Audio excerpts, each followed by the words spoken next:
إله إلا الله وحده لا شريك له وأشهد أن محمدا عبده ورسوله يا أيها الذين آمنوا اتقوا الله حق تقاته ولا تموتن إلا وأنتم مسلمون يا أيها الناس اتقوا ربكم الذي خلقكم من نفس واحدة وخلق منها زوجها وبث منهما رجالا كثيرا ونساء واتقوا الله الذي تساءلون به والأرحام إن الله كان عليكم رقيبا يا أيها الذين آمنوا اتقوا الله وقولوا قولا سديدا يصلح لكم أعمالكم ويغفر لكم ذنوبكم ومن يطع الله ورسوله فقد فاز فوزا عظيما أما بعد فإن أحسن الكلام كلام الله وخير الهدى هدى محمد صلى الله عليه وسلم وشر الأمور محدثاتها فإن كل محدثة بدعة وكل بدعة ضلالة وكل ضلالة في النار. Ikhwani fiddin, a'azzakumullah. Bapak-bapak dan ibu-ibu yang dimuliakan Allah, alhamdulillah, segala puji bagi Allah subhanahu wa ta'ala yang memberikan kita taufik dan hidayah untuk bisa hadir di majlisul ilm, untuk mendengarkan ayat-ayat Allah dan mendengarkan hadis-hadis Rasulullah sallallahu alaihi wasallam. Semoga ilmu yang kita dengarkan atau kajian yang kita dengarkan pada malam ini bisa menambah keimanan kita dan ketakwaan kita kepada Allah, dan bisa kita amalkan dan bisa kita sampaikan kepada orang lain. Ikhwani fiddin, a'azzakumullah, mempelajari dan mengetahui sebab-sebab keselamatan di dunia maupun di akhirat adalah merupakan perkara yang sangat-sangat penting, bahkan mungkin yang paling penting, karena kita semua menginginkan keselamatan itu. Lebih-lebih lagi keselamatan di akhirat. Penderitaan kita di dunia bisa kita tahan, bisa kita sabar. Ada orang yang menghibur kita, namun penderitaan di akhirat, siapa yang akan tahan? Siapa yang akan menghibur kita kalau Allah subhanahu wa ta'ala ingin menghinakan kita? Jadi ikhwani fiddin, azakumullah, mengetahui sebab-sebab keselamatan ini adalah merupakan sesuatu yang sangat-sangat penting. Di pertemuan yang sebelumnya kita telah menjelaskan sebab keselamatan yang keenam, yaitu banyak berdoa dan kembali kepada Allah subhanahu wa ta'ala atau bersandar kepada Allah. Pada malam ini insyaallah kita akan menyampaikan sebab keselamatan yang ketujuh, yaitu mulazamatut taubati wal istighfar. Terus menerus bertobat dan beristighfar. Ikhwani fiddin, azakumullah, di tengah-tengah fitnah yang seperti ini, di mana-mana fitnah itu mendatangi kita, dan fitnah ini berusaha untuk menyeret dan menarik kita ke dalam perangkap-perangkap syaitan atau maksiat-maksiat kepada Allah. Maka itu berarti kita membutuhkan istighfar dan taubat ini setiap saat. Ikhwani fiddin, a'azzakumullah, Maghfirah dalam bahasa Arab itu diambil dari kata mighfar. Asalnya maghfirah dari kata mighfar. Mighfar adalah helm yang dipakai oleh tentara kalau mereka perang. Ya, mereka memakai helm dari besi yang dapat menutup kepala mereka sehingga mereka terhindar dari pukulan-pukulan atau bisa selamat dari pukulan-pukulan yang mengenai kepala mereka. Jadi maghfirah dalam bahasa Arab artinya dosa kita itu ditutup dan dihapus oleh Allah Subhanahu wa taala. Adapun taubah itu artinya adalah kembali kepada Allah Subhanahu wa taala. Dan taubat ini ada syarat-syaratnya. Syarat yang pertama adalah yaitu meninggalkan dosa itu. Yang kedua, menyesali dosa-dosa yang ia telah lakukan. Kemudian yang ketiga adalah bertekad untuk tidak kembali melakukannya lagi. Bertekad. Kemudian yang keempat, jika dosa itu sesama makhluk, maka dia harus meminta maaf atau mengembalikan hak-hak orang. Karena dosa itu ada dua. Ada dosa manusia kepada Allah dan ada dosa kepada sesama makhluk. Kalau dosa kepada Allah, syaratnya yang tiga tadi, meninggalkan dosa, kemudian menyesali dosa-dosa itu, kemudian bertekad untuk tidak melakukannya kembali. Yang keempat, ini adalah di samping yang tiga tadi. Kemudian kalau dosa itu antara makhluk, maka dia harus meminta maaf dan mengembalikan hak-hak orang yang pernah diambil. Kita baca di sini ayul ikhwah. Faqad tadafarat an-nusus min al-kitab was sunnah fi bayan fadl at-taubah wal istighfar. Begitu banyak dalil-dalil dari Al-Quran maupun sunnah Nabi sallallahu alaihi wasallam yang menjelaskan kepada kita tentang keutamaan bertobat dan beristighfar. Di antara hadis yang sangat kita kenal adalah di mana Rasulullah sallallahu alaihi wasallam dalam hadisnya mengatakan, "Inna Allah yabsutu yadahu bin nahar liyatuba musii'ul lail wa yabsutu yadahu bil lail liyatuba musii'un nahar." Sesungguhnya Allah Subhanahu wa taala membentangkan tangannya di siang hari agar orang-orang yang melakukan dosa di malam hari mau bertobat. Dan Allah Subhanahu wa taala membentangkan tangannya di malam hari agar orang-orang yang melakukan dosa di siang hari mau bertobat. Jadi lihat ayo ikhwah, bagaimana kita dianjurkan dan dimudahkan dan dijanjikan oleh Allah Subhanahu wa taala bahwa tobat kita akan dikabulkan oleh Allah Subhanahu wa taala.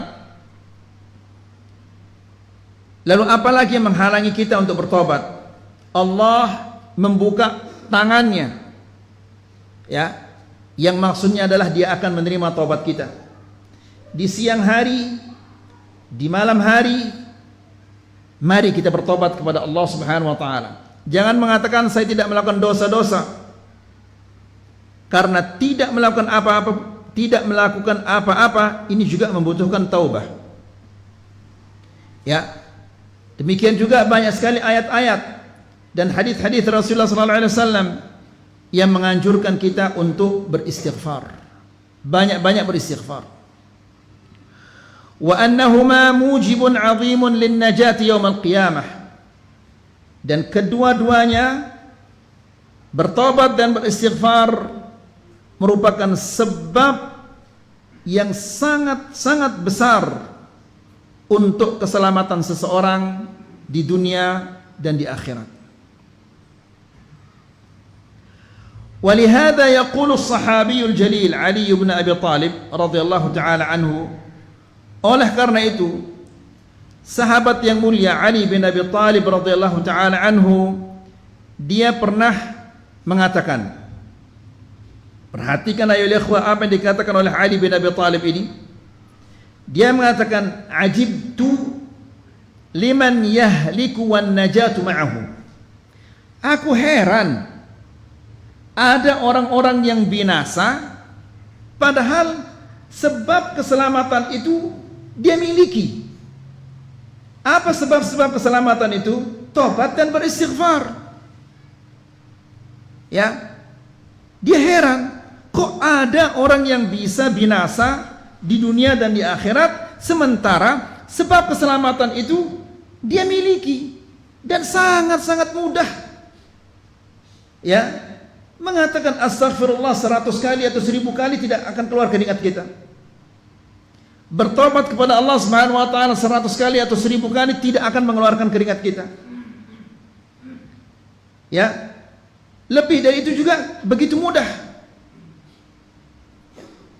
Kemudian qila wa ma hiya?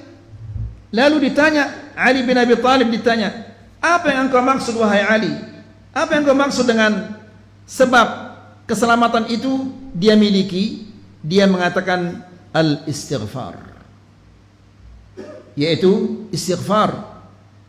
Ini adalah merupakan sebab keselamatan seseorang di dunia dan di akhirat. Ikhwani fi din azakumullah, lihat bagaimana Allah Subhanahu wa taala berjanji bahwa Dia akan mengampuni dosa-dosa kita. Allah Subhanahu wa taala berfirman, ya ibn Adam, law balaghat dhunubuka 'anana as-sama'. Wahai anak Adam, jika dosa-dosamu mencapai langit, thumma astaghfartani, lalu engkau minta ampun kepadaku, la ghafartu laka wala ubali, niscaya aku akan ampuni dosa-dosamu dan aku tidak peduli seberapa banyak dosa-dosa yang engkau lakukan, selama engkau beristighfar, minta ampun kepadaku dengan hati yang tulus dan jujur, aku akan ampuni semua dosa-dosamu.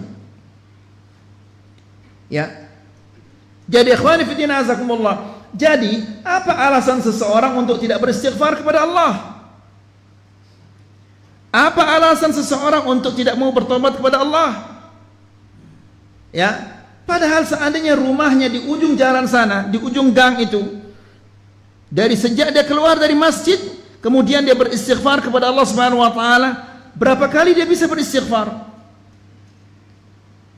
Setidak-tidaknya mungkin dia bisa 100 kali beristighfar kepada Allah. Astaghfirullah, astaghfirullah, astaghfirullah, sampai dia sampai ke rumahnya. Ya. Ikhwani fi din azakumullah,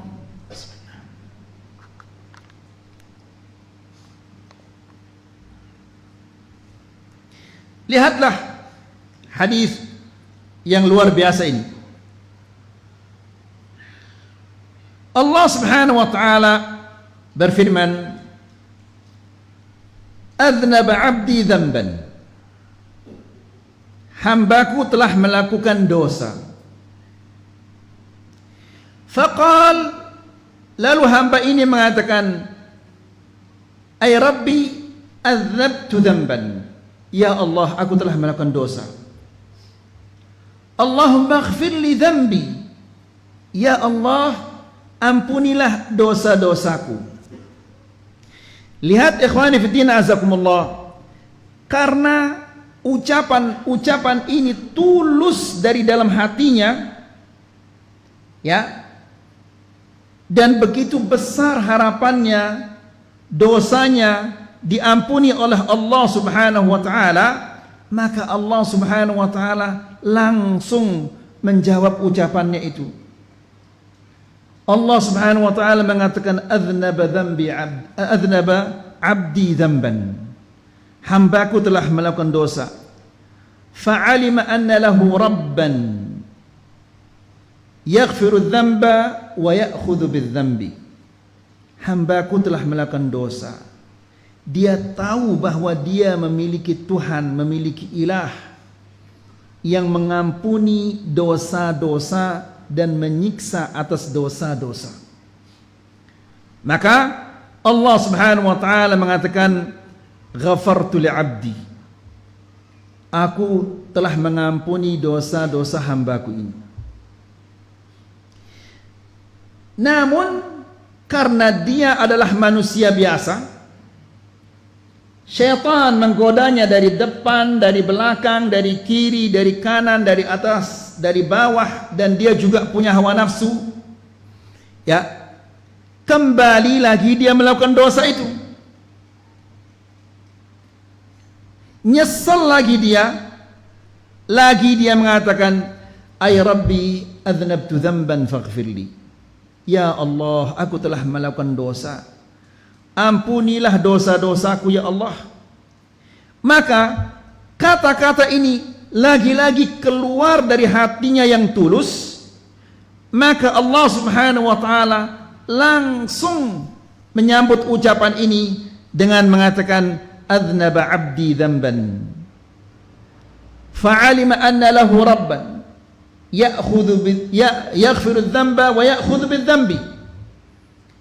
Ya, dia tahu, dia sadar bahwa dia memiliki ilah yang mengampuni semua dosa-dosa dan menyiksa atas dosa-dosa. Qad ghafartu li'abdi, aku telah mengampuni dosa-dosanya. Ya, kembali lagi dia tergoda untuk melakukan dosa-dosa. Jadi ikhwani fi din azakumullah, bukanlah sesuatu yang tercela kalau kita jatuh ke dalam dosa. Ya, karena bapak kita Adam alaihissalam tergoda dia. Ya, maka kita juga manusia, wajar kita punya syahwah. Ya, kita tergoda, wajar. Yang tidak wajar itu adalah orang yang melakukan dosa lalu dia tidak mau beristighfar, tidak mau bertobat kepada Allah, tidak mau berhenti melakukan dosa-dosa. Ini yang tidak wajar. Ya, jadi untuk ketiga kalinya orang ini tergoda lagi. Lalu lagi-lagi dia mengatakan, ay Rabbi adznabtu dzamban faghfirli. Ya Allah, aku telah melakukan dosa-dosa, ampunilah dosa-dosaku ya Allah. Lagi-lagi kata-kata ini tulus dari hatinya keluar. Ya, dan begitu takut dia kepada Allah, jangan sampai dia mati dalam keadaan membawa dosa-dosa ini. Ya, sehingga dia mengatakan demikian, ya Allah, aku telah melakukan dosa-dosa, ampunilah dosa-dosaku ini. Karena ketulusannya, karena takutnya kepada Allah Subhanahu wa taala, maka Allah Subhanahu wa taala menjawab ucapannya itu. Ya, adznaba abdi dzamban, hambaku telah melakukan dosa, wa alima anna lahu rabban ya'khudhu bidzamb yaghfiru dzamba wa ya'khudhu bidzambi. Dia tahu bahwa dia memiliki Tuhan, ilah yang mengampuni semua dosa-dosa dan menyiksa atas dosa-dosa.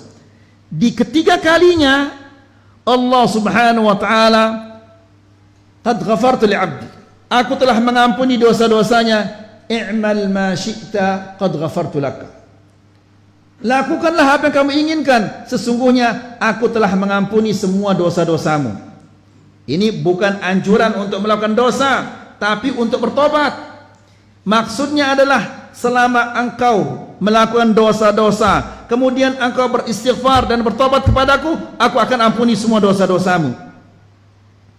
Ya, jadi ikhwani fiddin azakumullah, kita semua melakukan dosa. Tidak ada hari yang kita lalui tanpa dosa. Maka kita butuh istighfar setiap saat. Kita beristighfar kepada Allah karena dosa-dosa yang kita lakukan. Ini wajar, karena kita melakukan dosa-dosa. Kita juga butuh istighfar.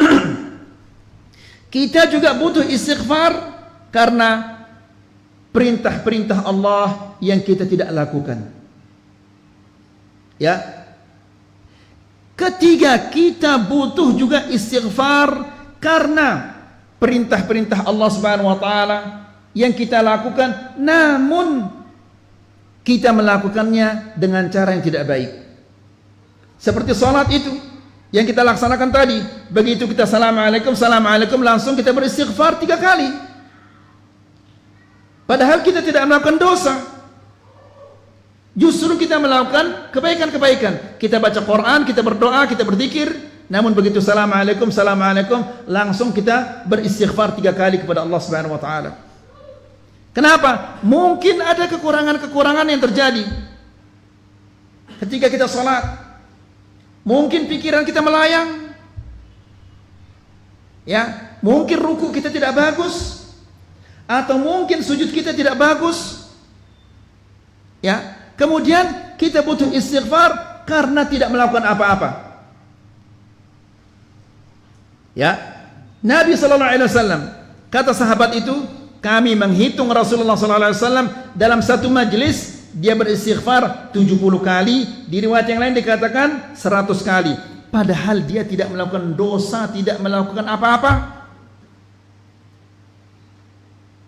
Ya, jadi kita butuh istighfar karena dosa, kita butuh istighfar juga karena perintah Allah Subhanahu wa taala yang kita tidak lakukan. Kita butuh istighfar juga karena mungkin perintah-perintah Allah Subhanahu wa taala kita tidak melaksanakannya dengan cara yang baik, dan kita juga butuh istighfar karena kita tidak melakukan apa-apa.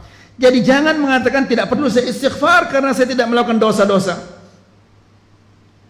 Istighfar itu bukan karena kita melakukan dosa-dosa. Ya, Aisyah radhiyallahu taala anha mengatakan, barang siapa yang ingin gembira, ingin bahagia, ingin senang ketika menerima catatannya itu, maka hendaklah dia memperbanyak istighfar. Ya, jadi ikhwani fi din azakumullah, begitu mudah kita mendapatkan ampunan dari Allah Subhanahu wa taala. Namun siapa di antara kita yang mau mengamalkannya? Ya, Iblis mengatakan, ahlaktu bani Adam, aku telah membinasakan anak Adam bidzunub, dengan dosa-dosa. Wa ahlakani bil istighfar, dan aku dibinasakan oleh anak Adam itu dengan istighfar.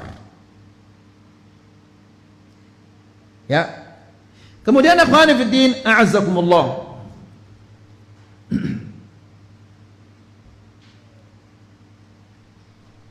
Rasulullah sallallahu alaihi wasallam pernah bercerita, ada seseorang dia berjalan di tanah yang kosong. Kemudian dia melihat ada tengkorak manusia. Dia turun dari ontanya, kemudian dia angkat tengkorak ini.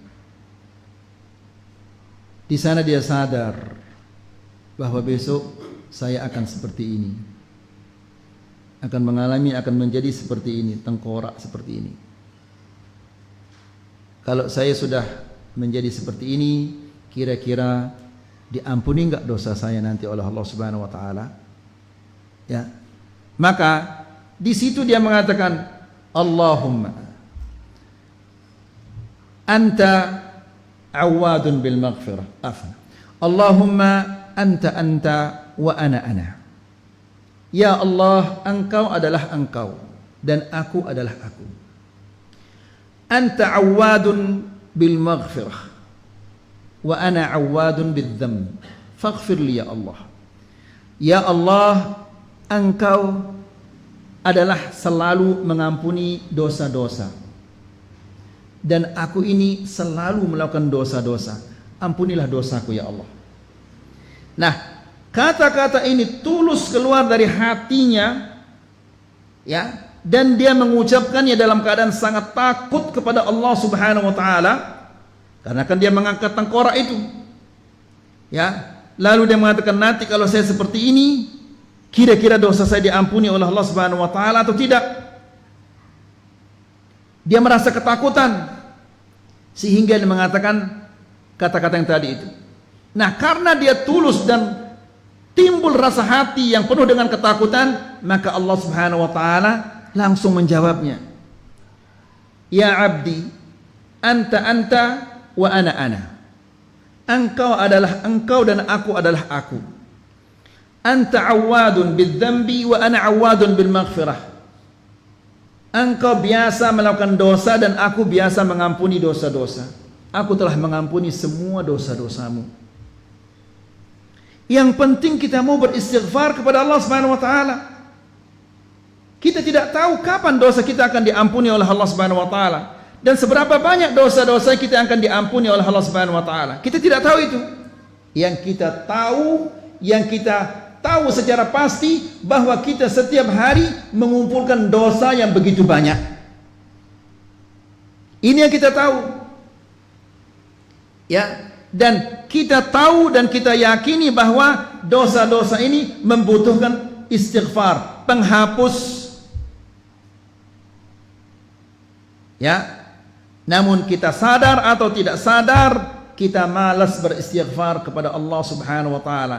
Jadi, sehingga apabila nanti di akhirat kita disiksa oleh Allah, kita dimasukkan ke nerakanya, fala yalumanna illa nafsah. Jangan menyalahkan kecuali diri kita sendiri. Sudah diberikan kemudahan oleh Allah Subhanahu wa taala, namun dia malas untuk beristighfar kepada Allah Subhanahu wa taala. Kemudian kata Syekh, wa indama sa'ala Uqbah bin Amir radhiyallahu ta'ala anhu Rasulullah sallallahu alaihi wasallam 'anil najat. Dan ketika Uqbah bin Amir bertanya kepada Rasulullah sallallahu alaihi wasallam tentang sebab-sebab keselamatan, Nabi sallallahu alaihi wasallam mengatakan kepadanya, amlik 'alaika lisanak, jaga lisanmu. Ikhwani fiddin azakumullah, yang paling banyak masukkan manusia ke dalam neraka adalah lisannya. Nabi sallallahu alaihi wasallam mengatakan, man yadmanu li ma baina lihyaihi wa ma baina fakhidaihi admanu lahu jannah. Barang siapa yang mampu menjamin untuk menjaga benda yang ada di antara dua rahangnya dan di antara dua pahanya, aku jamin dia akan masuk surga. Dijamin dia masuk surga oleh Rasulullah sallallahu alaihi wasallam apabila dia menjaga lisannya. Ikhwani fiddin azakumullah, mungkin kita alhamdulillah insyaallah kita termasuk orang-orang yang menjaga benda yang ada di antara dua pahanya. Namun bagaimana dengan benda yang ada di antara dua tulang rahang kita ini, yaitu lisan ini? Ya. Jadi ikhwani fiddin azakumullah, lebih-lebih lagi di zaman yang penuh dengan fitnah dan begitu mudah orang-orang berghibah di media sosial ini. Kalau dia berghibah dengan dua orang saja, itu sudah merupakan dosa besar. Lalu bagaimana kalau dia berghibah, lalu ghibahnya itu dibaca oleh ribuan orang di media sosial? Bagaimana besar dosanya itu? Ya, pikirkan itu ayo ikhwah. Berghibah dengan dua orang saja, itu dosanya besar. Lalu bagaimana kalau dia berghibah dengan ribuan orang yang akan membaca ghibahnya dan mendengar ghibahnya itu? La haula wala quwwata illa billah. Ya, nas'alullah salaman afiyah. Hati-hati ya ikhwah. Jangan begitu mudah apa istilahnya nih, share atau yang lain-lainnya. Ya, coba antum lihat, dengarkan kejadian ini. Rasulullah SAW dia pergi musafir. Kalau orang dulu dia bergerup-gerup, 5 orang atau 6 orang, ya itu ada pembantunya yang mengurus. Kalau dia mau tidur dibukakan dia kasurnya atau hal-hal yang serupa lah. Nah, Abu Bakar dan Umar dia punya seorang pembantu yang membantunya dalam merapikan dan membuatkan sarapan atau makan siang seperti itu. Karena dulu kan tidak ada losmen, tidak ada hotel, tidak ada penginapan. Di suatu pagi bangunlah kedua-duanya Abu Bakar dan Umar. Ditemukanlah pembantunya itu sedang tidur, masih tidur. Salah satu di antara mereka, Abu Bakar atau Umar radhiyallahu taala anhuma, mengatakan, "Inna hadza la yuwaimu naumal bait." Ini tidurnya tidur, kalau bahasa kita tidur batik ini.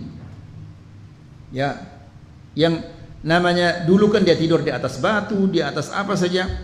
Itu membuatnya cepat bangun. Ini tidurnya kayak orang tidur di rumah ini. Kayak orang tidur di atas kasur, di atas guling. Sehingga dia telat bangun. Ya, lalu dibangunkanlah dia. Setelah dia bangun, kemudian dia rapikan makanan, lalu Abu Bakar atau Umar yang mengatakan, undangkan kami Rasulullah sallallahu alaihi wasallam untuk sarapan bersama kami, karena sarapan kita ini sekarang ada daging. Bahasa Arabnya itu idam, bukan ngidam.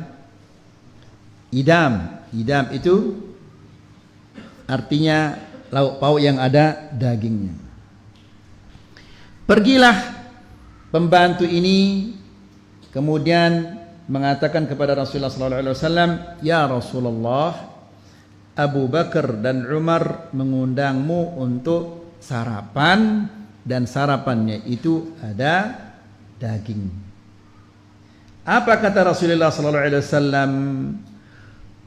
"Qul lahuma," katakanlah kepada kedua-duanya, ya, "annakuma qad iqtadamtuma," kalian berdua sudah makan daging itu. Pembantu ini bingung dia. Apa maksudnya ini? Dia enggak bertanya, "Apa maksudmu ya Rasulullah?" Dia tidak bertanya juga pembantu ini. Kembalilah dia kepada Abu Bakar dan Umar dan ditanya dia, "Hah, apa katanya Rasulullah sallallahu alaihi wasallam?" Rasulullah mengatakan, "Annakuma qad iqtadamtuma," kalian berdua sudah makan daging itu. Bingung lagi ini Abu Bakar dan Umar. Kita menunggu dia makan, tapi dia mengatakan kita sudah makan daging itu. Maka karena kedua-duanya enggak mengerti, langsung mereka kembali dan mendatangi Rasulullah SAW dan mengatakan, "Ya Rasulullah, kami mengundangmu, kami mengutus pembantu kami agar mengundangmu. Namun engkau mengatakan kepada pembantu kami bahwa kami telah memakan daging itu." "Iya," kata Rasulullah, "iya kalian sudah makan daging itu." "Ya Rasulullah, belum ya Rasulullah. Kami menunggumu." "Enggak, kalian sudah makan daging itu." "Daging apa ya Rasulullah?" "Daging pembantu yang tadi itu. Dia tidur, ya, dan kalian mengatakan, 'Inna hadza la yuwaimu naumal bait.' Ini tidurnya seperti tidurnya orang di rumah. Padahal dia ada apa tidak ada ya ikhwan? Pembantu ini ada apa enggak? Ada. Tapi karena dia tidur, dihukumi dia tidak ada. Ya. Dan kata Rasulullah SAW, "Aku melihat daging pembantu itu di celah-celah gigi kalian." Padahal dia hanya mengatakan, "Inna hadza la yuwaimu naumal bait." Ini cocoknya tidur di rumah yang seperti ini. Dia tidak mencela, tidak menyebutkan aibnya, tidak membongkar kejelekan-kejelekannya. Ya. Namun karena dia tidak mendengar apa yang diucapkan dan dia tidak tahu apa yang diucapkan oleh orang lain, maka dihukumi perbuatan itu oleh Rasulullah SAW bahwa itu adalah ghibah. Ya, coba kalau kita pikir-pikir ayol ikhwah, bagaimana banyaknya daging-daging yang orang yang nempel di gigi kita ini.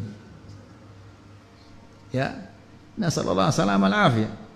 Nah, sudah banyak daging orang yang kita makan, bangke saudara kita yang kita makan, istighfar nggak mau lagi.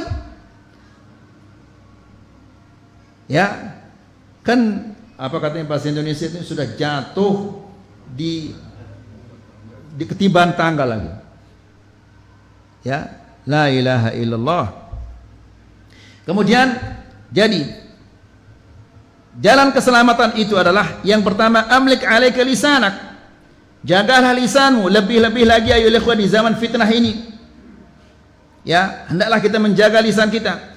Jangan terlalu cepat komen, jangan terlalu cepat berbicara sampai kita tahu bahwa yang kita akan sampaikan itu adalah hak benar. Kemudian seandainya yang kita akan sampaikan itu hak, ya, namun manfaatnya kurang, jangan disampaikan. Kalau kita tahu bahwa itu hak dan itu ada mudaratnya, tidak boleh kita sampaikan. Ya, dan seandainya kita tahu mudaratnya ada, manfaatnya ada, lebih baik kita diam. Ya, jadi amsik alaika lisanak, jaga lisanmu. Ya, kemudian wal yasa'ka baituk, hendaklah engkau berdiam di rumahmu. Ya, karena apabila engkau keluar dari rumahmu, maka yang engkau akan lihat hal-hal yang tidak diridhai oleh Allah. Demikian juga yang akan engkau dengar. Ya, namun ikhwani fillah azakumullah, siapa yang akan diam di rumahnya sekarang? Kita semua butuh bekerja. Ya, kita butuh untuk cari nafkah. Ya, namun masya Allah, godaan-godaan fitnah-fitnah di tengah jalan begitu banyak. Allah Subhanahu wa taala berfirman, fattaqullaha mastata'tum. Bertakwalah kepada Allah Subhanahu wa taala semampu kalian. Ya, Nabi sallallahu alaihi wasallam mengatakan, la tutbi'in nadratan nadrah. Jangan engkau sertai pandangan itu dengan pandangan berikutnya. Kemudian kata Rasulullah sallallahu alaihi wasallam, fa innal ula lak wa tsani alaik. Pandangan yang pertama itu adalah untukmu, dan yang kedua itu adalah dosa yang dicatat oleh Allah Subhanahu wa taala. Ya, jadi ikhwani fillah azakumullah, kenapa kita tidak mau berhenti melakukan dosa? Karena dosa itu nikmat. Ya, nikmat dosa itu. Kalau tidak nikmat, tidak ada orang yang mau melakukan dosa itu. Ya, lihat ikhwani fillah azakumullah, pasar adalah tempat yang paling tercela. Kenapa? Karena penipu ngumpul di sana, pencopet dan yang lain-lainnya. Ya, orang yang lalai, orang yang lengah. Kata Rasulullah SAW, barang siapa yang masuk ke pasar, kemudian dia mengatakan la ilaha illallah wahdahu la syarikalah, lahul mulku wa lahul hamdu yuhyi wa yumit wa huwa hayyun la yamut biyadihi alkhair wa huwa ala kulli syai'in qadir. Kataballahu lahu alfa hasanah. Allah Subhanahu wa taala akan mencatat untuknya 1.000.000 kebaikan. Wa maha anhu alfa sayyi'ah, dan Allah akan menghapus darinya 1.000.000 kejelekan. Wa banallahu lahu baitan fil jannah, dan Allah akan membangunkan untuknya rumah di dalam surga. Rumah di sini maksudnya istana. Kan begitu mudah. Sehingga dahulu para salafus saleh sengaja mereka masuk ke pasar hanya sekedar untuk mendapatkan pahala yang besar ini. Ya, jadi ikhwani fillah azakumullah, ini adalah anjuran bagi kita untuk menjaga lisan dan membiasakan lisan kita untuk senantiasa beristighfar atau bertobat atau mengucapkan ucapan yang diridhai oleh Allah Subhanahu wa taala. Karena apabila kita sudah keluar, masya Allah, habis waktu ini.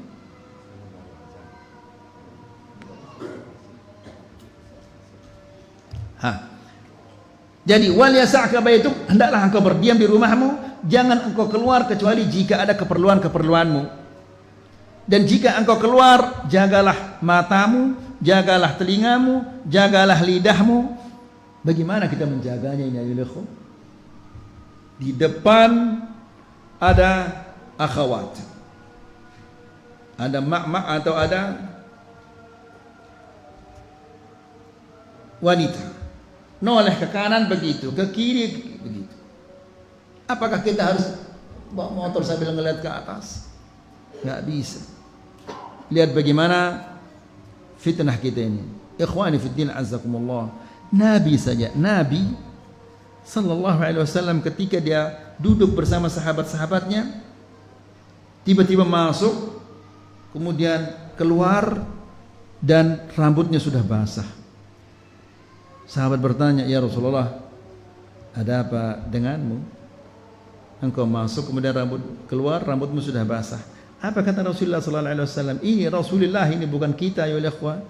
Tadi fulanah binti fulanah lewat, fulanah bin fulanah lewat, lalu tergoda hati saya, kemudian saya masuk mendatangi keluarga saya. Siapa-siapa di antara kalian yang mengalami apa yang saya alami itu, datangilah keluargamu. Maksudnya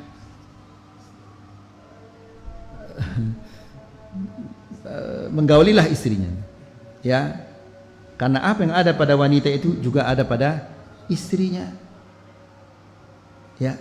Kemudian ikhwani fiddin azakumullah, kata Rasulullah sallallahu alaihi wasallam, wabki ala khati'atik, dan tangisilah dosa-dosamu. Ini isyarah agar kita banyak beristighfar dan banyak bertobat kepada Allah Subhanahu wa taala. Habis waktu saya. Semoga ini bermanfaat. Insyaallah di kajian berikutnya kita lanjutkan hadis atau athar dari Ali atau hadis Rasulullah sallallahu alaihi wasallam. Sallallahu alaihi Muhammad, alhamdulillahirabbil alamin.